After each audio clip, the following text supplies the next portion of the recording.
అధ్యక్ష, చాలా సంతోషం అధ్యక్ష. డిబేట్ ప్రారంభమైంది. మంచి చెడుల విశ్లేషణ జరగాలంటే ముందు చర్చ చేయాలి. నేను కూడా బిఏలో హిస్టరీ చేశాను. అప్పట్లో మాల్తూజియన్ థియరీ ఆఫ్ పాపులేషన్, జనాభా ఏ విధంగా ఇదవుతుందంటే ఒక ఫ్లడ్ వస్తే కొంతమంది చనిపోతారు. అప్పట్లో కలరా ఇలాంటివి వస్తే కొన్ని వేల మంది చనిపోతారు. ఫ్యామిన్ వస్తే చనిపోతారు. That is how population control కానీ బ్యాలెన్స్ కానీ అవుతుందని ఒక థియరీ. ఆ తర్వాత మనం ఆలోచిస్తే అధ్యక్ష, ఇప్పుడు ఇటీవల కాలంలో నేను ఇప్పుడు చాలామంది రిమైండ్ చేశారు. ఐఎమ్ వెరీ హ్యాపీ అధ్యక్ష. కొన్ని సంఘటనలు నేను ఆ రోజు సరే ఐటీ అవన్నీ మాట్లాడాను, కానీ ఒక సంఘటన చూస్తే అసెంబ్లీలో 96, 97 లేకపోతే ఆ ప్రాంతంలో పెద్ద ఎత్తున అసెంబ్లీ మొత్తం కండోమ్స్తో డెకరేట్ చేశాం. బయట 8 feet 10 feet కండోమ్ పెట్టాం. ఆ రోజు ప్రిడామినెంట్గా ఆంధ్రప్రదేశ్లో ఎయిడ్స్ ఉంది. మహారాష్ట్ర, ఆంధ్రప్రదేశ్ 2 ఎయిడ్స్. అక్కడి నుంచి ఈ యొక్క నేషనల్ హైవేస్ అంతా కూడా పెద్ద ఎత్తున స్ప్రెడ్ అయ్యేది. ఆ రోజు నేను ఒక మాట చెప్పాను, break silence, talk about AIDS, otherwise జాతి మనుగడకే ప్రమాదం వస్తుందని గట్టిగా చెప్పాను. చెప్తే చాలామంది అర్థం కాదనే ఉద్దేశంతో ఒక రోజంతా అసెంబ్లీ అంతా కూడా పెట్టి ఇచ్చేస్తే ఆ రోజు పరిష్కారం కాలేదు. కానీ నెక్స్ట్ ఇయర్కి ఆంధ్రప్రదేశ్ ఎయిడ్స్ ఫ్రీ స్టేట్ అయ్యే పరిస్థితి వస్తుంది. అది ఆ రోజు ఒక సంకల్పం. ఇలాంటివి ఆర్థిక సంస్కరణ చాలామంది భయపడ్డారు. నేను ఆర్థిక సంస్కరణలు మాట్లాడినప్పుడు 95-96లో 91 ఆర్థిక సంస్కరణ ప్రవేశపెట్టాం. ఎవరు మాట్లాడలేదు. నేను ఓపెన్గా మాట్లాడాను. నష్టం వస్తుందన్నారు, కానీ కన్విక్షన్ ఉంది, మాట్లాడాను. ఇలాంటి టెక్నాలజీ ఆ రోజు నేను మాట్లాడి సెల్ ఫోన్ కూడు పెడుతున్నా అన్నారు. ఎన్నో విధాలుగా విమర్శించాను, కానీ ఎప్పుడు నేను ఎన్నికపోలేదు. అది కూడా ప్లాన్ చేసింది. ఈరోజు మనం చూస్తే ఫ్యామిలీ ప్లానింగ్ నేనే మాట్లాడాను. ఆ రోజు మీరు చూస్తే ఫ్యామిలీ ప్లానింగ్లో చూస్తే అధ్యక్ష, మళ్ళీ చెప్తున్నా, 92, 93 3 టిఎఫ్ఆర్ 3%. అదే 98, 99కి 2.5. 97లో పాలసీ. ఆ పాలసీ వస్తాను 2002కి 2.2. ఈరోజు 1.5. ఇప్పుడు ఒకసారి నేను లాస్ట్ 16, 17 అనుకుంటాను వెస్ట్ గోదావరికి వచ్చాను. ఆ రోజు ఒక మీటింగ్లో నేను మాట్లాడాను ఫ్యామిలీ ప్లానింగ్ గురించి. ఒకరోజు పెట్టాం. ఇప్పుడు ఫ్యామిలీ ప్లానింగ్ ఇర్రెలవెంట్ అవుతా ఉంది. మనం మార్చుకోవాల్సిన అవసరం ఉంది. పాపులేషన్ని ప్రమోట్ చేయాలని నేను మాట్లాడితే నాకు బాగా జ్ఞాపకం, జయప్రకాష్ నారాయణ గారు నన్ను విమర్శించారు. ఇటీవల మళ్ళీ నేను మాట్లాడితే తమిళనాడు సీఎం మాట్లాడాడు. ఆర్ఎస్ఎస్ చీఫ్ అయితే భగవత్ గారు చాలా క్లియర్గా 3 పిల్లలు ఉంటేనే ఈ దేశం రాబోయే రోజుల్లో సస్టైనబిలిటీ ఉంటుందని వారు మాట్లాడే పరిస్థితికి వచ్చారు. అందుకని అధ్యక్ష, చైనా 1 child అన్నారు. చాలా స్ట్రిక్ట్గా ఇంప్లిమెంట్ చేశారు. ఒకసారి చైనాలో ఒక పాలసీ అంటే తూచా తప్పకుండా ఇంప్లిమెంట్ చేసే పరిస్థితి వస్తుంది. ఒకరికి అబ్బాయిలు ఉంటే ఒకరికి అమ్మాయి ఉంటుంది. ఇద్దరు కూడా మ్యారేజ్ చేసుకొని వెళ్ళిపోయారు. వాళ్ళు ఒక child or no child. Now diminishing population. ఒకప్పుడు ప్రపంచంలోని హైయెస్ట్ పాపులేషన్ చైనా, ఇప్పుడు highest population India. At the same time 2 TFR. 2 అంటే 2.1 ఉండాలి. యూపీ, బీహార్ ఆ 2 రాష్ట్రాల వల్ల ఈరోజు పాపులేషన్ బ్యాలెన్స్ అవుతా ఉంది. సౌత్ ఇండియాలో మాత్రం నెగటివ్ గ్రోత్ స్టార్ట్ అయింది. ఇదే కంటిన్యూ అయితే సౌత్ ఇండియా మొత్తం ఇప్పటికి దీని రాజకీయ కోణంలో కూడా చూస్తున్నారు అధ్యక్ష కొంతమంది, అది కూడా ఉంటుంది. రేపు పార్లమెంట్ సీట్స్ వస్తే సౌత్ ఇండియాలో సంఖ్య తగ్గిపోతుంది, దీనివల్ల ఎట్లా అని కూడా మాట్లాడుతున్నారు. అది వేరే విషయం. నేను మాట్లాడేది భవిష్యత్తు కోసం మాట్లాడుతున్నాను. అవి ఎట్లా ప్రొటెక్ట్ చేసుకోవాలనో ఆ విషయాల్లో మాట్లాడదాం. ఒకప్పుడు మనందరం మాట్లాడేది ఒకరు ముద్దు, ఇద్దరు ఓకే, ముగ్గురు వద్దు. ఆ రోజు మనం అందరం ఇదే స్లోగన్ మాట్లాడాం. ఈరోజు మనం మాట్లాడాల్సింది ఒకరు వద్దు, ఇద్దరు ఓకే, ముగ్గురు ముద్దు అనేది అందరూ కూడా మాట్లాడగలిగితే దానివల్ల అప్పుడు కంటే కూడా ఇప్పుడు కొంచెం కష్టంగా ఉంటుంది దేశం. చాలామంది చాలా రీజన్స్ కూడా చెప్పారు. ఇక్కడ ఈ హౌస్లో చర్చకు వస్తే డిఫరెంట్ ఒపీనియన్స్ వచ్చాయి. అసలు చర్చే లేకపోతే ఈ ఒపీనియన్సే రావు. ఒకరు మాట్లాడితే ఒక మాట అన్నారు, ఇప్పుడు కూడా పేదవాళ్ళు ఎక్కువ మంది పిల్లలు అంటున్నారు. ట్రైబల్స్లో ఇప్పుడు కూడా గిరిజనుల్లో ఎక్కువ మంది పిల్లలు ఉన్నారు. మొన్న ఇటీవల నేను ఏజెన్సీ ఏరియాకి పోయాను.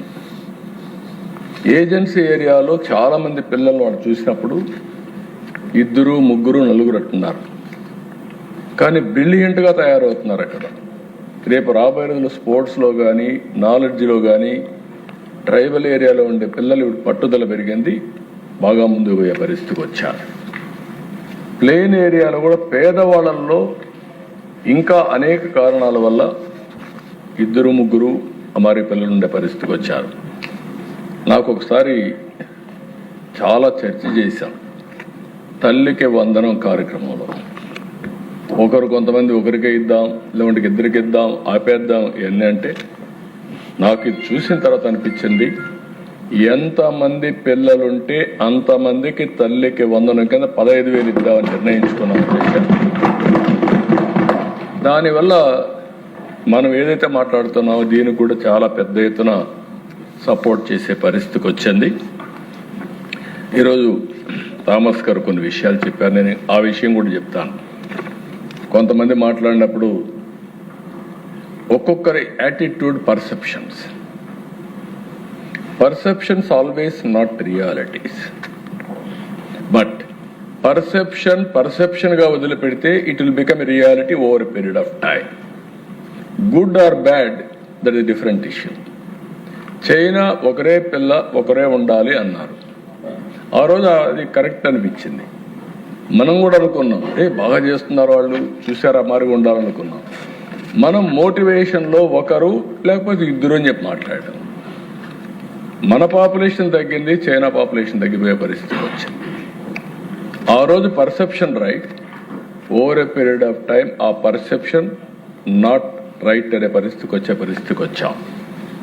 ఇలాంటివి చూసినప్పుడు కొంతమంది మాట్లాడినప్పుడు నేను నింది ఎక్కువ డబ్బులు ఖర్చు అవుతుంది, కొంతమంది పేదవాళ్లే ఎక్కువ మంది పిల్లల్ని చేస్తున్నారు. ఈ రెండు కాంట్రడిక్షన్స్.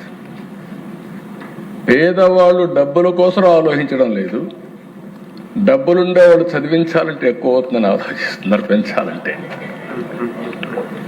డబ్బులు లేక కాదు, ఆలోచన విధానం. కంఫర్ట్ జోన్కి వెళ్ళిపోయాం. ఎక్కడైనా చూడండి అధ్యక్ష, ఎవరైనా సరే కంఫర్ట్ జోన్కి వెళ్ళిన వాళ్ళు అక్కడి నుంచి కాంప్లసెన్సీ వస్తుంది, అక్కడి నుంచి కష్టపడేది మానేస్తాం, ఈజీగా వెళ్ళిపోయే పరిస్థితి వస్తుంది. ఈ రెండు పర్సెప్షన్స్ వాస్తవం కాదు. దాన్ని మనం ఏ విధంగా రియాలిటీకి దగ్గర ఉండాల్సిన అవసరం ఉంది. నేను ఎంటైర్లీ అగ్రీ అవుతున్నా. ఒక వర్షం చూస్తే అధ్యక్ష మహిళలు అందరూ మాట్లాడారు, కొంతమంది విలువల గురించి మాట్లాడారు, కొంతమంది భారం ఎక్కువ అవుతుందని కూడా మాట్లాడారు, మేమే భరించాలా అని కూడా అది ప్రగాఢంగా ఉండే విధానం. ఒకప్పుడు అధ్యక్ష జనరేషన్ గ్యాప్స్ కూడా ఇవన్నీ. ఈవెన్ టుడే నాకు చాలా సంతోషం ఏంటంటే ప్రపంచంలో మహిళలకు గౌరవం ఇచ్చే ఏకైక దేశం భారతదేశం అధ్యక్ష. ఈవెన్ టుడే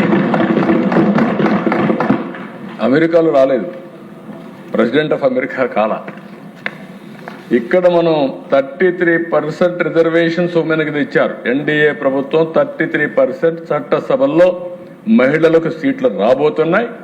ఎన్టీ రామారావు గారు వచ్చిన తర్వాతనే ఆస్తిలో సమాన హక్కు తీసుకొచ్చి ఆడపిల్లలు మగపిల్లలు సమానం అని చెప్పి తర్వాత 10 ఏళ్లలో చట్టం వచ్చే పరిస్థితికి వచ్చింది దిశ. ఇప్పుడే థామస్ గారు కొన్ని విషయాలు చెప్పారు దిశ. వ్యాసెక్టమీ, టుబెక్టమీ ఇవన్నీ కూడా మాట్లాడారు. అదే మరిగా ఒక యాక్ట్ గురించి కూడా మాట్లాడారు. సి సెక్షన్ ఆపరేషన్స్ గురించి మాట్లాడారు. అదే మరిగా ఆయన మాట్లాడినప్పుడు ఒకప్పుడు అధ్యక్ష నేను కూడా చూసేవాడిని, ఎవరికన్నా పిల్లలు లేకపోతే స్టిగ్మా కింద చూసేవాడిని ఊర్లో. దాంతో ప్రతి ఒక్కరూ ఏదో ఒక విధంగా పిల్లలు ఉండాలి, మనం కూడా ఏదైనా డాక్టర్ని కన్సల్ట్ చేయాలి. కన్సల్ట్ చేసి పిల్లలు కనడం అనేది ఒక సాంప్రదాయంగా పెట్టుకొని ముందుకు పోయే పరిస్థితి వచ్చింది. అలాంటిది ఆ స్టిగ్మా పోయి ఇప్పుడు మనం అందరం కూడా పిల్లలు వద్దనుకుంటే, నాకు ఒకసారి చెప్పేవాడిని, నేను హైదరాబాద్లో చూశాను బిగినింగ్లో ఐటీ ప్రొఫెషనల్స్, నేనే 33% రిజర్వేషన్స్ కూడా పెట్టాను గర్ల్స్కి. ఎడ్యుకేషన్లో ఫస్ట్ టైం ఆడపిల్లలకి 33% చదువులో ఉద్యోగాల రిజర్వేషన్స్ పెట్టాం 30 ఏళ్ళు 25 ఏళ్ళ కంటే. ఆ రోజు నేను ఇంకొక మాట కూడా చెప్పాను,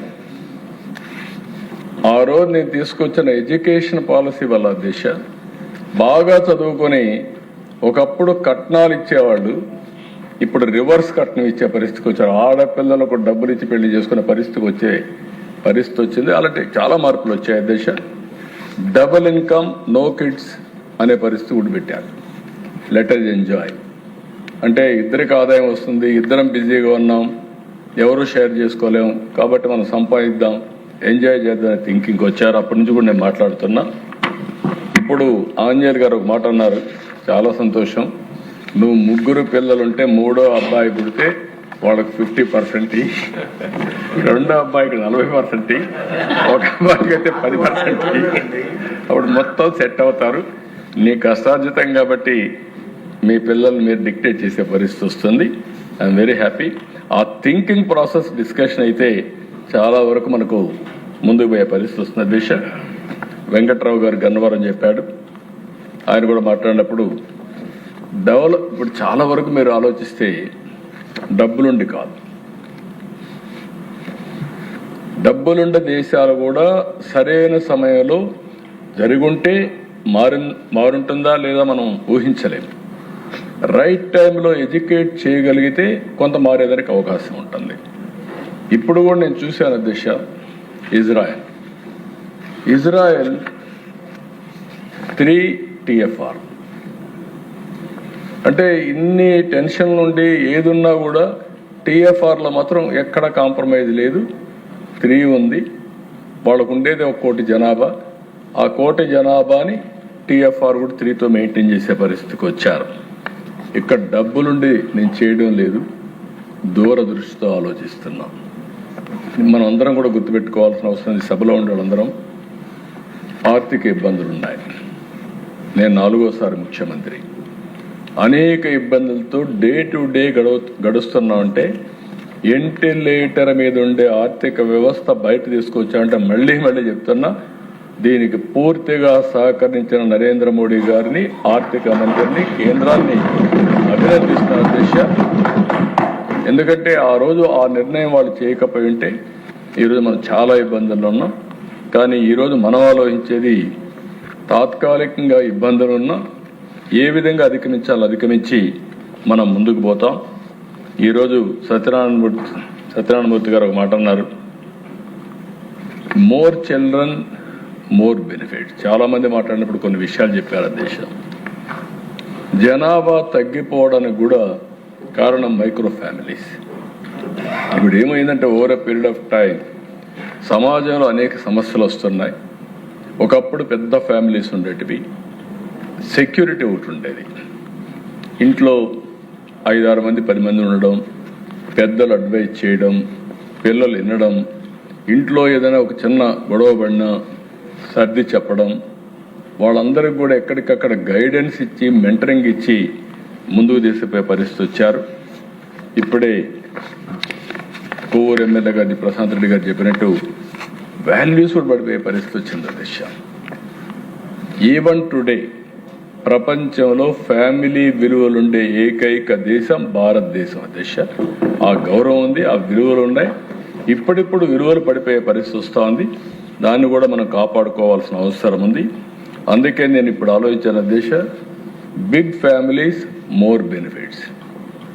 ఇటీవల కాలంలో మనం అందరం ఏం చేస్తున్నాం అంటే పెన్షను ఒక ఇంటికి ఒకటి, ఇల్లు ఇంటికి ఒకటి, రేషన్ 5 కేజీలు మనిషికి, మ్యాక్సిమం 25 కేజీలు సీలింగ్. అంటే 7 మంది ఉంటే 25, ముగ్గురుంటే 15, ఒకరుంటే 5 ఇచ్చే పరిస్థితికి వచ్చాం.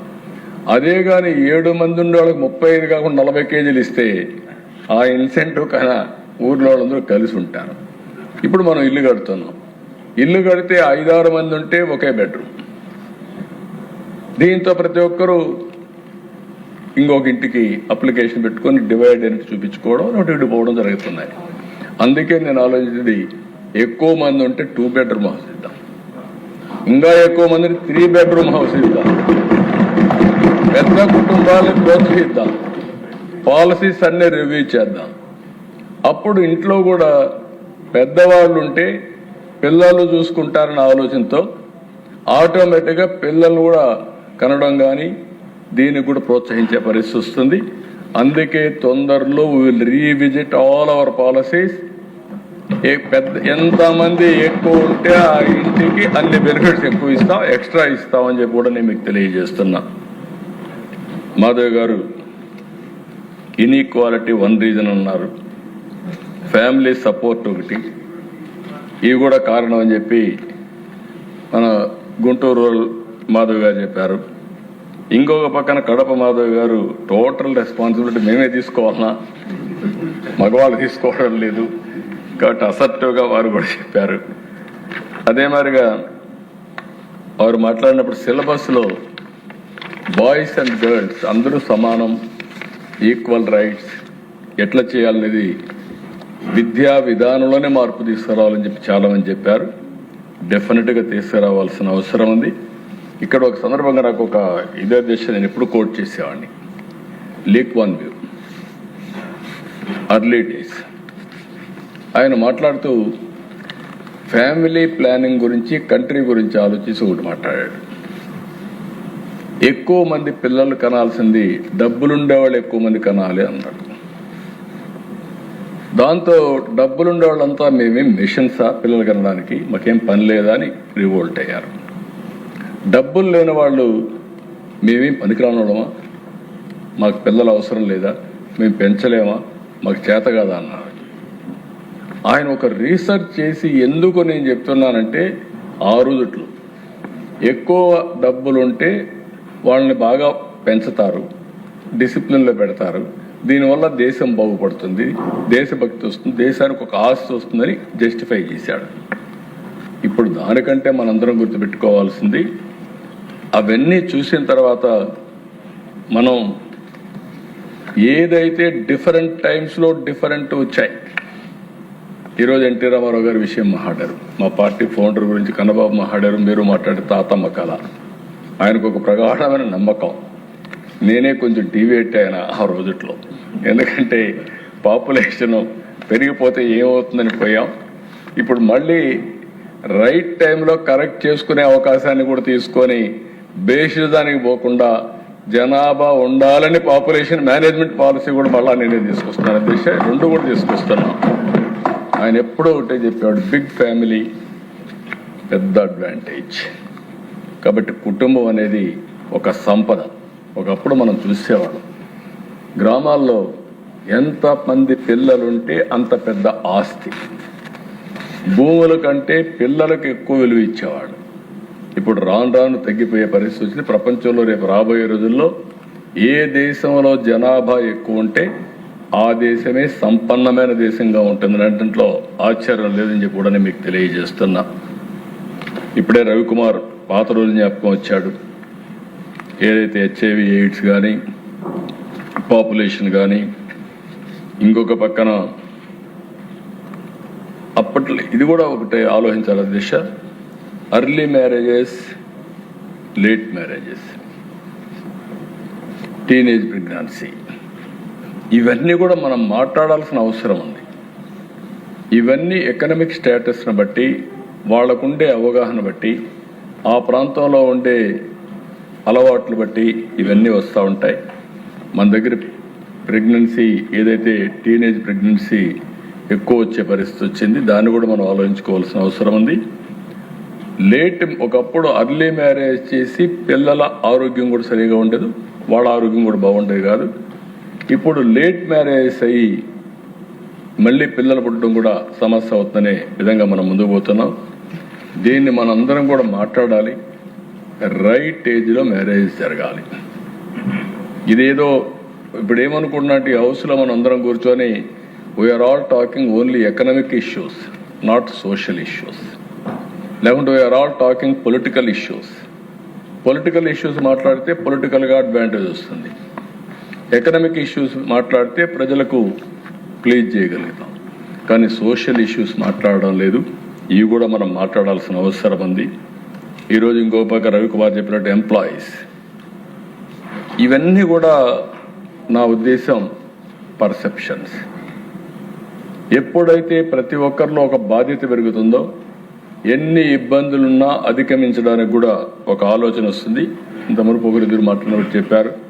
నేను ఎప్పుడు కూడా దిశ, క్రైసిస్ ఈజ్ అన్ ఆపర్చునిటీ. ప్రతి ఒక్క క్రైసిస్ ఒక సంక్షోభం ఒక అవకాశాన్ని ఇస్తుంది. ఆ అవకాశాన్ని తీసుకోగలిగితే ఏదైనా సాధ్యం. కాబట్టి ఇవన్నీ కూడా చూసినప్పుడు, రవికుమార్ కూడా మాట్లాడినప్పుడు, దీన్ని మళ్ళీ అందరూ చెప్పారు, తప్పకుండా తొందరలోనే ఎడ్యుకేషన్లో పార్ట్ ఆఫ్ ఎడ్యుకేషన్ ఇంటర్మీడియట్ని దేవాలన్నా ఎక్కడిని దేవాలని తీసుకొచ్చి డెఫినెట్గా పార్ట్ ఆఫ్ సిలబస్ ఉంటుంది. థియరాటికల్గా కాకుండా ఫ్యూచరిస్టిక్ ఎడ్యుకేషన్కి మనం ముందుకు పోతామని చెప్పి కూడా నేను మీకు తెలియజేస్తున్నా. ఇంకో పక్కన డివోర్స్ గురించి మాట్లాడారు ప్రశాంత్ రెడ్డి గారు. మాట్లాడినప్పుడు షీజ్ రైట్, మనం గుర్తుపెట్టుకోవాల్సిన అవసరం ఉంది. మైక్రో ఫ్యామిలీస్లో టాలరెన్స్ తగ్గిపోయి, నేను ఈ మధ్య కాలంలో మాట్లాడుతున్న టెక్నాలజీ కూడా ఒక రీజన్ అయిపోయింది. ఇంట్లోనే ఉంటాం, మెసేజెస్ పెడతా ఉంటాం.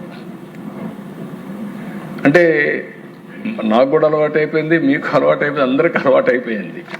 అలవాటు అయిపోయి మెకానికల్ అయిపోయాం. లైఫ్ అంతా మెకానికల్ అయిపోయి డిబేట్ లేకుండా, డిస్కషన్ లేకుండా. మొన్న చూస్తే నాకు బాధేసింది. ఇక్కడ విజయవాడ భార్య టీవీ పెట్టుకుంది.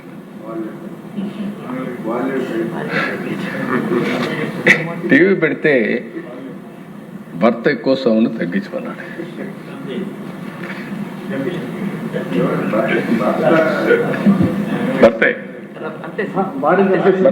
భార్య భర్తను చంపేసింది. అంటే సౌండ్ తగ్గించామంటే మంగళగిరి లోకేష్ కూడా మాట్లాడాలా. అంటే మీరు అర్థం చేసుకోవాల్సిన దిశ టాలరెన్స్. ఇప్పుడు నన్ను ఎవరిని అన్నారనుకో, నన్ను అంటాడా అనుకుంటే అడిగి అయిపోయింది ఇంకా. కానీ ఆ టాలరెన్స్ పోయేసి ఈ సమస్యలని వస్తున్నాయి. అందులో ఈ మధ్య యంగ్స్టర్స్లో కానీ సమాజంలో కానీ ఇది పెద్ద సమస్యగా తయారయ్యే పరిస్థితి వచ్చింది. స్టబన్గా ఉండాలి, ఫర్మ్గా ఉండాలి, కానీ అట్ ది సేమ్ టైం ఏది రైట్ ఏది రాంగ్ డిస్కషన్, డిబేటు ఇవన్నీ జరగాల్సిన అవసరం ఉంది. ఇంకొక పక్కన విష్ణుకుమార్ రాజు గారు కొంత టైం ఇవ్వాలి, ఇప్పుడే మీరు పెట్టేదండి అని కూడా మాట్లాడారు. ఇది రైట్. ఏది పెట్టినా కూడా రీజనబుల్ టైం ఇచ్చి, గెస్టేషన్ పీరియడ్ ఇచ్చి మనం చేయాల్సిన అవసరం. లోకల్ బాడీస్ ఇవన్నీ డెఫినెట్గా ఇవన్నీ కూడా ఆలోచిద్దాం. రెండోది కూడా మీరు అడిగారు, 25,000 ఇస్తున్నారు ఇద్దరికి ముగ్గురు పిల్లలకి, అదే సమయంలో 1000 రూపాయలు కూడా ఇస్తారని మూడో చైల్డ్కి. అది కూడా నేను ఆలోచిస్తాను. అవి కూడా ఆలోచించి డిబేట్ చేద్దాం. నాకు డబ్బులుంటే దీనికంటే మించిన ప్రోగ్రాం లేదు. జనాభా ఉంటేనే మనం సర్వీస్ చేసేది. మనకుండే 5 కోట్ల జనాభా తగ్గకుండా పాపులేషన్ కానీ ప్రాపర్గా మేనేజ్ చేయగలిగితే ప్రపంచంలోనే శాశ్వతంగా తెలుగు జాతి శక్తివంతమైన జాతిగా తయారవుతున్న అనుమానం లేదు. దానికి ఏం చేయాలో మనం వర్కౌట్ చేద్దాం. ఇప్పుడే విజయనగరం ఎమ్మెల్యే అదితి గారు కూడా చెప్పారు. అయితే ఇక్కడ కన్విక్షన్తో మనం చేసినప్పుడు వ్యక్తులు ముఖ్యం కాదు, సమాజం ముఖ్యం. దానికి ముందుకు పోవాల్సిన అవసరం ఉంది. చంద్రబాబు నాయుడు గారు చెప్పినట్టు ఫేజ్ 1 జీరో పవర్టీ, ఫేజ్ 2 ఆర్థిక అసమానతలు తగ్గించే సమాజం. We are all working not for big అంటే బిలినియర్స్ మిలినియర్స్ కోసం కాదు. మనం పోరాడేది, మనం చేసేది పబ్లిక్ పాలసీస్. ఈ పవిత్రమైన దేవాలయంలో ప్రజాహితం కోసం పనిచేస్తాం, పేదవాళ్ళ కోసం పనిచేస్తాం. ఆర్థిక అసమానతలు తగ్గించి ఎలాంటి సొసైటీని చూడాలనుకుంటున్నామో అది చేసే శక్తి మనకుంది. ఎన్నో ఏళ్లు పడదు, 25 ఏళ్లకు మునుపు అధ్యక్ష, ఇప్పుడు కూడా నాకు జ్ఞాపకం.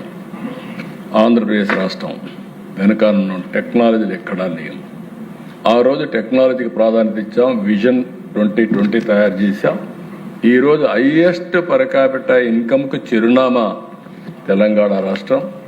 బెస్ట్ లివింగ్ స్టాండర్డ్స్ ఉండే సిటీ హైదరాబాద్ సిటీ. అది ఆ రోజు ఫౌండేషన్ ఇచ్చాం, ఈరోజు రియాలిటీ అయింది.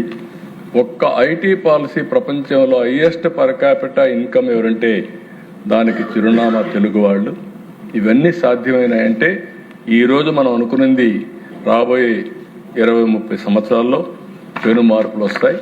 నేను అందుకే మళ్ళీ చెప్తున్నా, భవిష్యత్తులో నేను ఊహించిన సమాజం ఆర్థిక అసమానతలు తగ్గి హ్యావ్స్ అండ్ హ్యావ్ నాట్స్ మధ్యలో అందరికీ మెరుగైన జీవన ప్రమాణాలుండే సమాజమే ఒక సుస్థిరమైన సమాజం. ఆ సమాజం కోసమే ఈ పవిత్రమైన దేవాలయంలో ఈ యొక్క అసెంబ్లీలో చట్టాలను చేస్తాం, పబ్లిక్ పాలసీస్ రూపొందిస్తామని చెప్పి కూడా నేను మీకు తెలియజేస్తున్నా. ఇంకొక పక్కన మా కాళశ్రమిలో చెప్పాడు దిశ, డెఫినెట్గా యూ విల్ హ్యావ్ 3 చిల్డ్రన్. కాబట్టి అది is right. Psychology is important. Debate చేసినప్పుడు అవన్నీ కూడా బయట వస్తూ ఉంటాయి. రామాంజలి గారు చాలా స్పష్టంగా చెప్పాడు, సంతానమే సంపద, అది వాస్తవం. ఇంకొక పక్క విజయ్ కుమార్ ఎప్పుడు కూడా థాట్ ప్రాసెస్, మనం ఇఫ్స్ అండ్ బట్స్ ఎప్పుడూ ఉంటాయి. రోడ్డు మీద పోతే యాక్సిడెంట్ అవుతుందనుకుంటే రోడ్డు మీద పోవడం మానేస్తాం. రోడ్డు మీదకి పోవాలి, జాగ్రత్తలు తీసుకోవాలి. ఈ పాలసీ అచీవ్ చేయాలి, ఏం చేయాలో మనం ఆలోచించాల్సిన అవసరం ఉంది. దానికి కూడా మీరు చెప్పినట్టు 1 సంవత్సరం దీన్ని అమలు చేస్తే కొన్ని అవుట్కమ్స్ వస్తాయి. దాన్ని బేస్ చేసుకొని మళ్ళీ ముందుకు పోతామని చెప్పి నేను మీకు తెలియజేసుకుంటూ, కొండబాబు కూడా చాలా క్లియర్గా మన ఆలోచన విధానాలు వేస్ట్ టు ఎనర్జీ కింద వేస్ట్ ని సంపద క్రియేట్ చేయడం, సర్క్యులర్ ఎకానమీ, ఇవన్నీ కూడా మాట్లాడారు. వారిని కూడా అభినందిస్తూ, ఇంకొక పక్కన ఈరోజు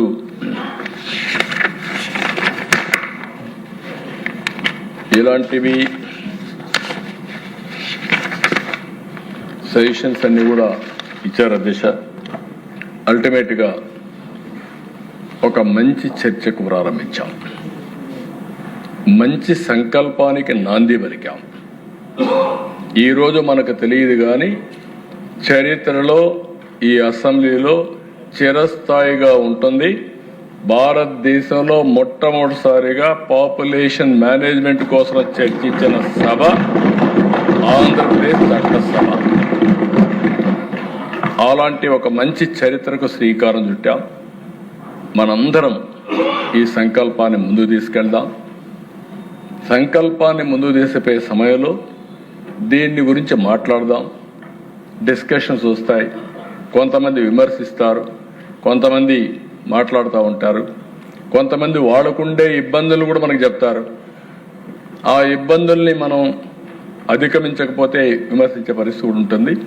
ఫైనల్గా consensus is the best way.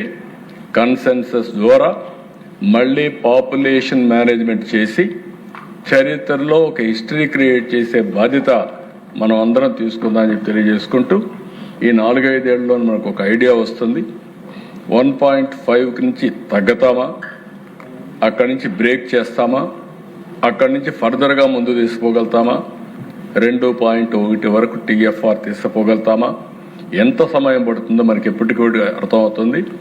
మా హెల్త్ మినిస్టర్ గారిని కోరుతున్నా, రెగ్యులర్గా ప్రతి సంవత్సరం ప్రతి నెల మీ దగ్గర రికార్డ్స్ ఉంటాయి. ఆ రికార్డ్స్ని బేస్ చేసుకుని ఎప్పటికప్పుడు స్ట్రాటజీస్ అనే మార్పులు చేర్పులు చేసుకుని ముందుకు పోదామని తెలియజేసుకుంటూ, అల్టిమేట్గా అందరికంటే నాకు చాలా సంతోషం అధ్యక్ష, మీరు బిగినింగ్లో మాట్లాడినప్పుడు కొంతమంది మాట్లాడడానికి ముందు సుముఖంగా లేరు. చర్చ ప్రారంభించిన తర్వాత ఒక్కొక్కరే ముందుకు వచ్చాం. ఇది ఎప్పుడు కూడా ఒక ఇష్యూ ఇది సాధ్యమా లేకుంటే కాదేమో అని ఆలోచించినప్పుడు ఏది చేయలేం. ఇది కూడా అంతే. చాలా సంతోషం, ఒక హిస్టారికల్ మూమెంట్. ఐ విష్ మనకందరికీ ఈ రాష్ట్రానికి మంచి జరగాలని మరొక్కసారి కోరుకుంటూ, ఈ మంచి సంకల్పంలో మీ అందరూ పూర్తిగా సహకరించాలని మరొక్కసారి మిమ్మల్ని అందరినీ కోరుకుంటూ, ఈ సంకల్పాన్ని ప్రజలు కూడా అర్థం చేసుకొని పూర్తిగా సహకరించాలని వారందరినీ కోరుకుంటూ సెలవు తీసుకుంటాం. జై శాసన సభ తరపున, శాసన సభ్యులందరి తరపున, శాసనసభ పక్ష నాయకులకి ఇంత చక్కటి చర్చ, ఇంత అర్థవంతమైన చర్చ గురించి మాట్లాడినందుకు ఇందులో పాల్గొన్న సభ్యులందరూ కూడా తప్పకుండా అదృష్టంగా భావిస్తారని చెప్పి తమరికి తెలియజేస్తూ, సభ్యులకు ఒక చిన్న వినతి. రేపు సాయంత్రం 6 గంటలకల్లా షార్ప్ 6 o'clockకి మన అందరి కల్చరల్ ప్రోగ్రామ్స్ ఆంట్రా లక్స్ డొంక రోడ్, JD నగర్, పట్టమట్టులో పెన్ సర్కిల్ దగ్గర అందరూ సమావేశం అవుతున్నాం. కల్చరల్ ప్రోగ్రామ్స్ అన్నీ కూడా అక్కడ ఉంటాయి. గౌరవ ముఖ్యమంత్రి వర్యులు కూడా ఏంటి ANTRALUXE యాంట్రా లక్స్ అంటే అందరికీ మెసేజెస్ కూడా వస్తాయి. సో కొంచెం ముందే అడ్వాన్స్ ఇంటిమేషన్